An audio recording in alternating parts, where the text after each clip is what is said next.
Hello बच्चों, so let us solve this particular question. The question says which of the following sentences are statements. हमें first sentence क्या given है? That is there are 35 days in a month. Second given है the square of a number is an even number.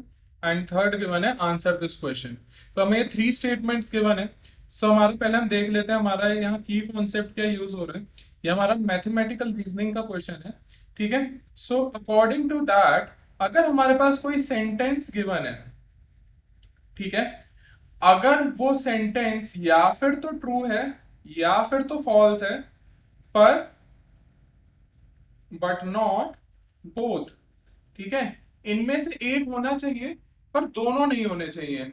ठीक है, सो यहां पे हमारे पास अगर ये कंडीशन है तो वो क्या कहलाती है, वो कहलाती है हमारी स्टेटमेंट। ठीक है, तो अब हम एक एक करके हमारी सारी स्टेटमेंट्स को एनालाइज कर लेते हैं। हमारी जो फर्स्ट स्टेटमेंट है वो क्या कहती है, that there are 35 days in a month. 35 days in a month. अब 35 डेज इन अ मंथ हमें पता है कि एक जो हमारे पास हमारे 12 मंथ्स होते हैं उनमें हमारे पास सबसे मैक्सिमम नंबर्स ऑफ डेज जो होते हैं एक मंथ में, वो कितने होते हैं, वो होते हैं 31, राइट। तो हमारे पास यहाँ पे 31 होते हैं, ठीक है, बट यहाँ पे 35 दिया है। इसका मतलब क्या हो गया, ये स्टेटमेंट हमारी फॉल्स हो गई, राइट। अगर ये स्टेटमेंट फॉल्स है तो इसका मतलब क्या हो गया, हमारी जो ये गिवन स्टेट सेंटेंस है ये हमारा क्या बन गया, स्टेटमेंट। ठीक है, अब हम देखते हैं हमारा सेकंड जो हमें गिवन है। सेकंड और हमें यहाँ पे गिवन है दैट हमारे पास square of a number is an even number. Square of a number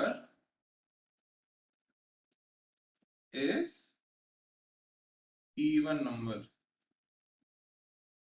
ठीक है, सो यहां पे हम देख लेते हैं, हमारे पास अगर मैं लेता हूं 1 का स्क्वायर तो क्या आता है 1, राइट। अगर मैं 2 का स्क्वायर लेता हूं तो वो क्या हो जाता है 4, ये है हमारा इवन, राइट। बट यहाँ पे देखोगे, यहाँ पे हमारे पास क्या आया, यहाँ पे हमारे पास ऑड आ गया। ठीक है, सिमिलरली अगर मैं 3 का देखता हूं, 3 का स्क्वायर क्या हो जाएगा 9, अगेन मेरे पास ऑड आ गया।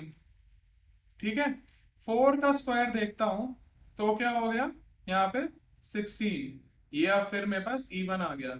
तो हम देखेंगे हमारी जो गिवन स्टेटमेंट है वो या फिर तो ट्रू हो रही है या फिर तो एंड फॉल्स, दोनों कंडीशन सेटिस्फाई कर रहे हैं। ठीक है, इसका मतलब क्या हो गया, हमारा जो हमने देखा था की कॉन्सेप्ट में कि स्टेटमेंट या फिर तो अगर एक सेंटेंस ट्रू है या फिर मतलब दोनों में से एक चीज होनी चाहिए पर दोनों नहीं होने चाहिए, यहाँ पे हमारे पास बोथ वाली कंडीशन आ रही है। तो हमारी यहाँ पे जो ये गिवन है वो क्या हो जाएगी, ये हमारा सेंटेंस है, ये हमारा स्टेटमेंट नहीं है, ये हमारा सेंटेंस है। ठीक है, अब हम हमारा लास्ट वाला ऑप्शन देख लेते हैं, हमारा है आंसर दिस क्वेश्चन।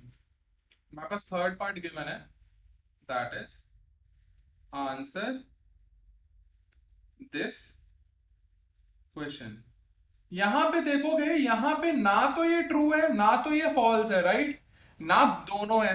ठीक है, सो दिस इज, यहां पे हम लिखेंगे नॉट ट्रू और फॉल्स। ठीक है, ये हमारा स्टेटमेंट नहीं हुई यहाँ पे, ये हमारा सेंटेंस हुआ, राइट। तो हमारे पास यहाँ पे कौन सा स्टेटमेंट आ गया, उन्होंने पूछा है इनमें से कौन सी जो है वो स्टेटमेंट्स है।